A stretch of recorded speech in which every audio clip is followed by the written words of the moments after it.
What do you make of a Tank? Lamont Roach. I'm Lamont Roach.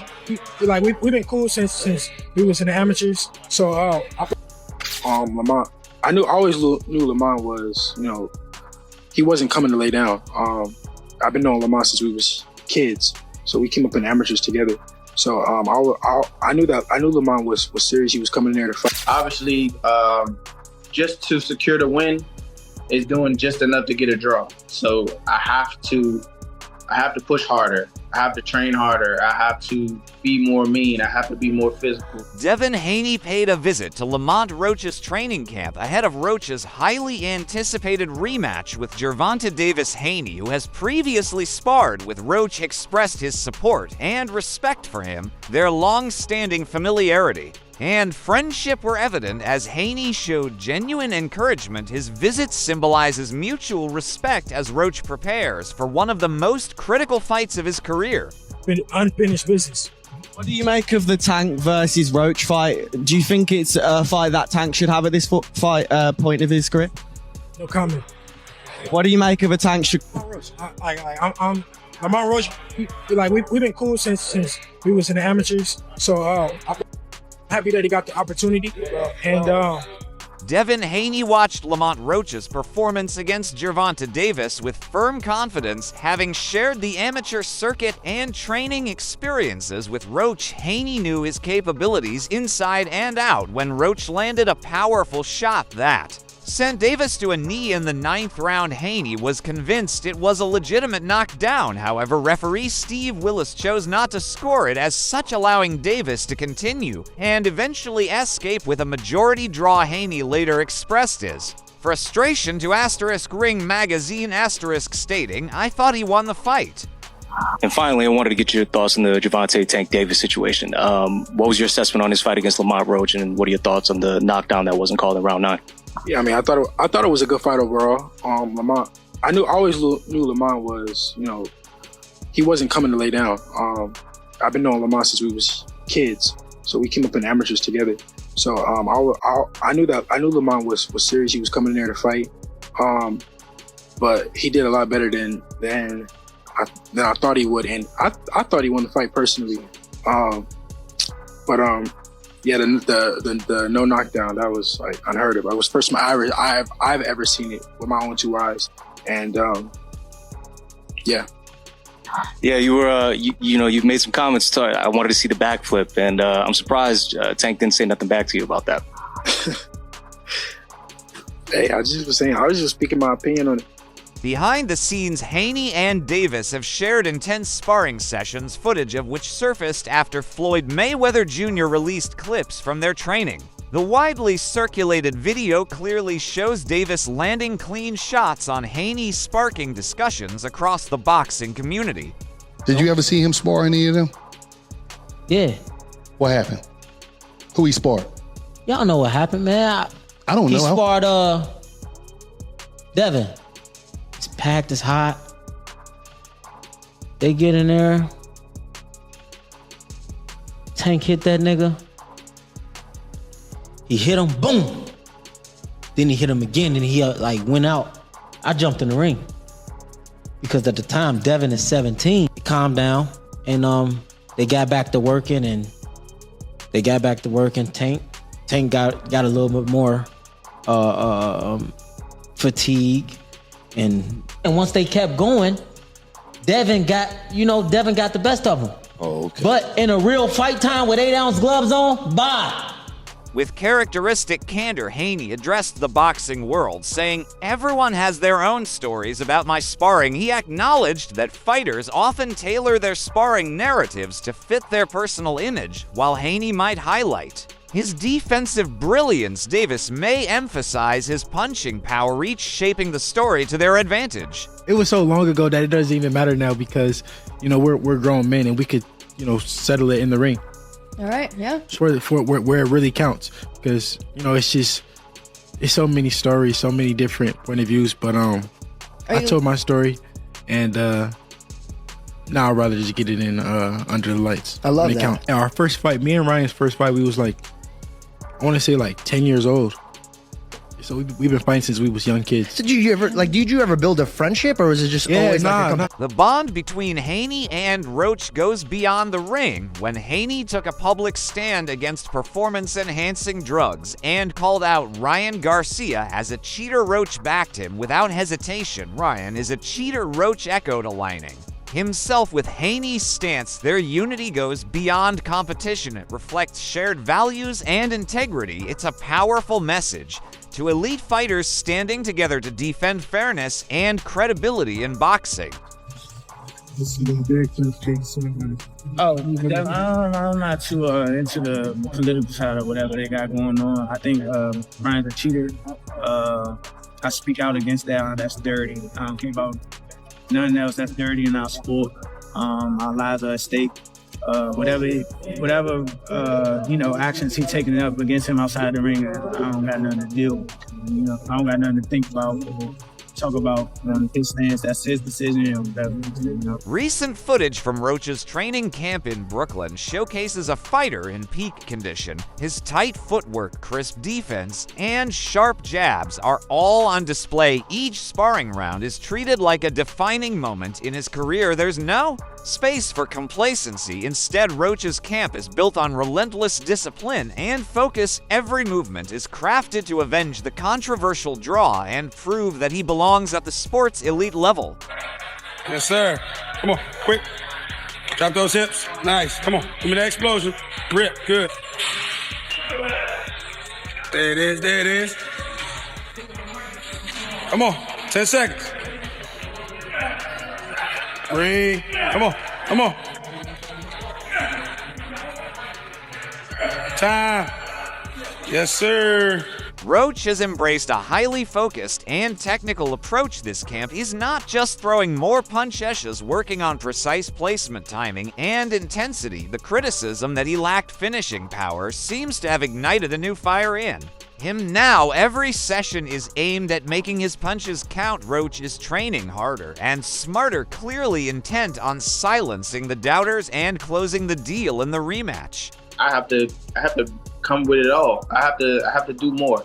Obviously, just to secure the win is doing just enough to get a draw. So I have to push harder. I have to train harder. I have to be more mean. I have to be more physical. I have to do a lot. I have to do everything just a little more.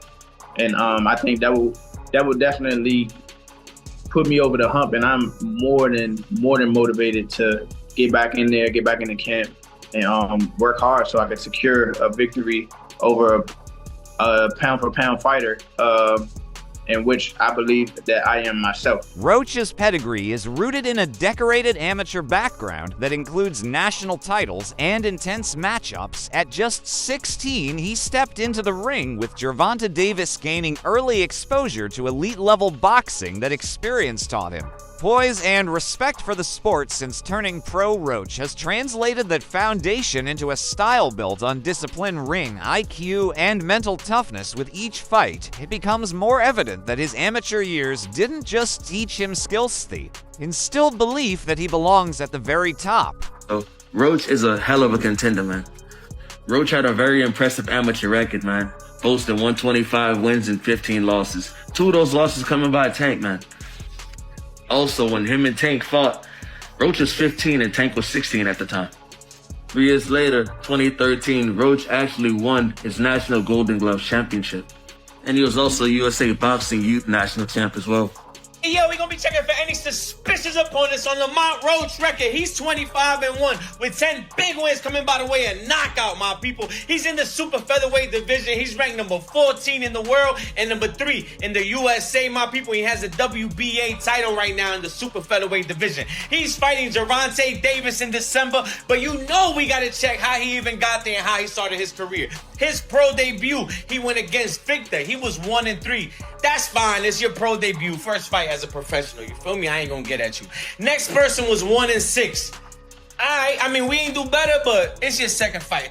Like, 4th person was 0-1. That was a little sussy because he ended up 0-10. He never won a day in his life. So he never got his hand raised in a boxing match. You feel me? And then the next person, he stepped it up though. He went to an undefeated. It's only 2 fights, but he was 2-0. Then 12-9, that's a journey, man. I'm not gonna lie. 4-2, 3-4, these are looking good. 8-5. That's a journeyman in the making. He got to win a race. Teofimo Lopez has cast doubt on Gervonta Davis's resumed questioning the legitimacy of many of his knockout wins. According to Lopez, Davis has mostly fought opponents who were untested or lacked elite experience, suggesting that his record may be more inflated than earned. Lopez believes true greatness is proven against top-tier opponents, something he claims Davis has yet to consistently face. His remarks fuel the ongoing debate over Davis's standing in the sport. So you think you dominate Tank? I think I dominate any of them. If you really look at it, if you gotta really tap in on this, look at the resume, all that extra, whatever. There's a certain limit that you hit, right? But then there's that next criteria or that next top tier. And if you don't match that, you never gonna know how great you really are. And I've done that a few amount of times already. I jumped out that box and done that. So I have yet to see Gervonta come out of that box yet. You know what I'm saying? They're about to put him with a guy at 130 pounds. Whether he's a champion or not, you're getting a guy lighter than you to come up and weight to make you look good again. Eddie Hearn has consistently spoken in favor of Lamont Roach Jr., even when others questioned Roach's legitimacy as a top-tier contender. As the promoter heading into the Davis versus Roach bout, Hearn didn't hesitate to highlight Roach's skill and potential. While public opinion remained mixed, Hearn's vocal support provided Roach with important professional validation on the big stage. This year or in boxing, there's obviously been a hurdle. Will he get through the second fight, Gervonta? Maybe not. I mean, I think he's had a result, to be honest with you, because one, he should have lost the fight. I mean, he should have had a point deducted. There's no doubt about that. But two, people criticised the Roach fight. I knew it would be a good fight because we know Roach is a good fighter, but people in boxing know that Roach is a good fighter. Now it's giving him another fight. Because if he would have beaten Roach, he's kind of backed in a corner to fight Shakur Stevenson, I think. But now he's got a rematch that's actually much bigger than the first fight. So, yeah, I think he'll be more switched on for this maybe, but Roach is a good fighter. Despite being a world champion, Lamont Roach often flies under the radar with casual fans. His low-key public profile has led many to underestimate him, some even seeing him as an easy matchup for Davis. But those who followed Roach's journey know better. His technical prowess and tactical discipline make him far more dangerous than assumed. Being overlooked may actually benefit Roach, giving him the motivation to perform without pressure and the chance to prove everyone wrong. Like I said, in boxing, at the end of the day, Lamont Roach is a world champion at the end of the day. Like I said, the whole thing about Lamont Roach is that he can fight, and you can't overlook anybody, especially not at the top level. Everybody knows how to fight. And Tank and Lamont Roach have been acquainted with each other since they were young fighters. And, just coming up in the game and knowing each other, the comfortability, that's still something that can threaten one another. But I feel like Tank will come out on top at the end of the day. But Lamont might give people, a tougher fight than he might. Speaking on that, though, like you fought guys early in your amateur career, right? And then you fight them now. Do you already know what to expect, or is there somewhat of an evolution? No, it's definitely an evolution. It's definitely changed in people, but a lot of the times, probably half the time, people's mentality stay the same. And their personalities don't always change. So you might be more comfortable with somebody, just growing up with them and knowing where they come from and knowing their background and stuff, versus just not knowing the fighter at all. Who wins that fight, Lane? Tank. I got Tank. How? I don't know. I feel like Tank might break you down, work his way to a knockout. Because Tank is great at breaking fighters down, just punches way into it, boxes way into it. So. As the rematch draws closer, Lamont Roach appears calm, confident, and fully prepared. His recent training footage and interviews reflect a man focused on victory. He doesn't act like someone simply grateful to be in the spotlight. He looks and sounds like a fighter planning to control the outcome. Roach's self-belief is evident and may be the key to rewriting the story when he steps into the ring again. I feel like you got a certain confidence about this fight that I've interviewed a few different Tank opponents, everybody gonna say like, yeah, you know, everybody say this shit. That's what you're supposed to say, right? Like I'm going into a fight. I don't think people thinking they're gonna lose, but it just feels like you have a different confidence than most other people. Where do you feel like that comes from? That's just how I'm wired, bro.